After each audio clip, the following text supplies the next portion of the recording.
see the difference in punching power, at least as exhibited against the opponents that each guy has fought. 10 knockouts so far for Jacobs in the first round, and Pirog with only one of them. And now the bell sounds for round number 1. I have ridiculed the fact that the winner of this bout will be awarded a middleweight title belt, because the governing body, which is supplying that belt, stripped it from Sergio Martinez just a few weeks after Martinez beat up Kelly Pavlik to clearly become the #1 middleweight and the legitimate middleweight champion of the world. So it's preposterous that there's a belt on display here for competition, but it's no insult to either of the two fighters. They're both excellent young men and excellent fighters, either of whom could have a terrific career in the sport, either of whom could conceivably someday be a legitimate middleweight champion.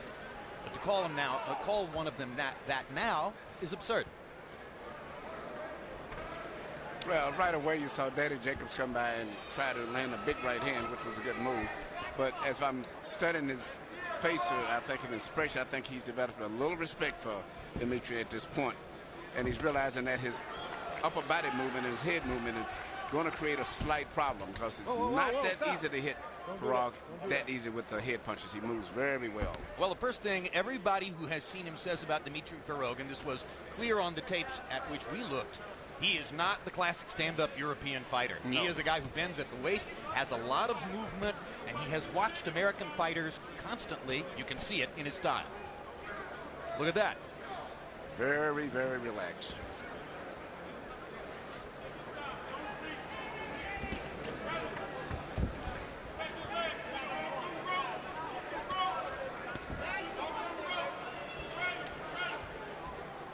Danny Jacobs fighting in a southpaw stance now. We've seen it a couple of times. Well, Danny, you can look, he's trying to find himself right now. He's not having the success he expected as easy. And so he's trying to make adjustments right now, which is a very smart thing to do. He landed a straight left hand out of his southpaw stance and stays in it. What's going to work for him is what he's trying to find out. Pirog momentarily switched southpaw to throw that left hand. Now Jacobs goes back to his conventional stance. This is the way they'll match up against each other most of the night.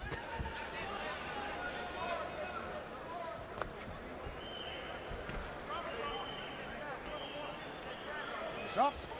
There we go.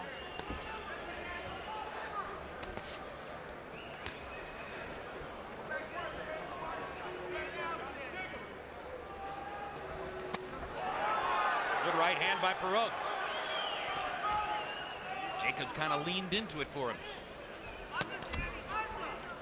Jacob still has not found a way really to effectively land punches on Pirog. Pirog's upper body movement is really creating a problem for him.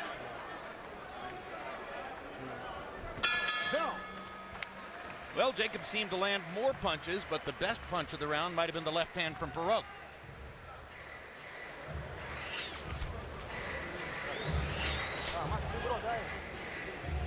Не надо, Влад. Попивай по чуть-чуть. Все, сел, расслабился. You get up on your defense, you can always come off the block. They don't like it when you back them off. Okay. You can't let him leave. Nice and easy. He's right there for you. You know what I'm saying? Your speed is your power. The speed is your power. Keep the jab in his face. Short combinations when you get close. Don't go over the top. Bring him up. All right, come on, Focus. Good round. You're looking good, champ. Wide margins of. You want that one? I don't think you want Nah. it. Let's pick it up. It's just close. You just making it too close.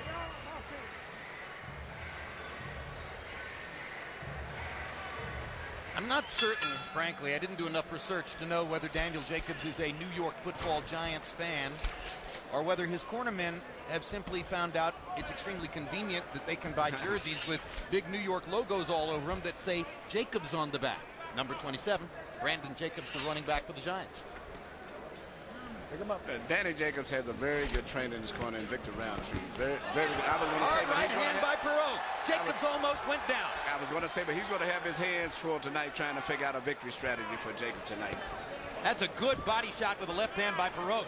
Right now, Pirog's the aggressor earlier in the fight, and he landed a big right hand here in the second round that has Daniel Jacobs on the defensive.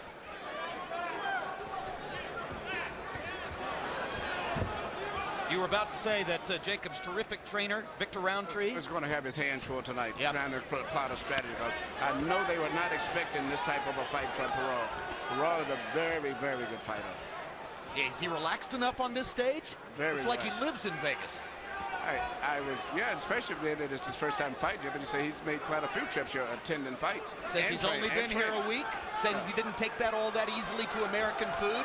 Didn't go to the Russian restaurant here in the hotel because that wasn't really Russian food to him. He's beating Jacobs up in this round. When I was, I'm a very big fan of Danny Jacobs, and I was talking to my boxer middleweight, Andy Lee, about this fight. He says Danny's going to have his hands full, Emmanuel. Andy says this guy may not look that much, but he's a very difficult guy to fight, because he'd been studying him, I guess, being from Europe himself. The once unbeaten Andy Lee, another very skilled middleweight, still trying to recover from the unexpected loss that derailed his career. It's tough. And by the way, he did have a knockout last night. He fought last night. So. Andy's won several fights. Yeah, but he's still trying to get a key fight. So things look very good for him for the first quarter of next year. You know, there's an improvisational quality to what Pirogue does, and Daniel doesn't seem really prepared for it. No, it's not. I think they figured a much easier fight. Pirogue does things that you really have to look very closely as a real good boxing guy to really study and see what he's doing. But as I said, he moves his head in and out, changes, gives you angles, changes, and punches from those pivots. He's pivoting and turning and punching at the same time. After looking at him on videotape, Break. I said to a couple of writers that he reminded me of a younger, Don't slightly push. bigger Javier Castillejo. Remember Castillejo of Spain? Yes. Yep. Fought against Vargas, fought against De La Hoya, etc. Castillejo was long-armed, more conventional than Pirogue. No, this is a better fighter here. Obviously. Yeah, That's what I was about to say. Yeah, It's clear now he's yeah. better. I can see the Ray Leonard moves a lot. Not as fast in the front row, but he twists and pivots, changes his angles. But he's a pressure fighter, which is amazing. Moves his head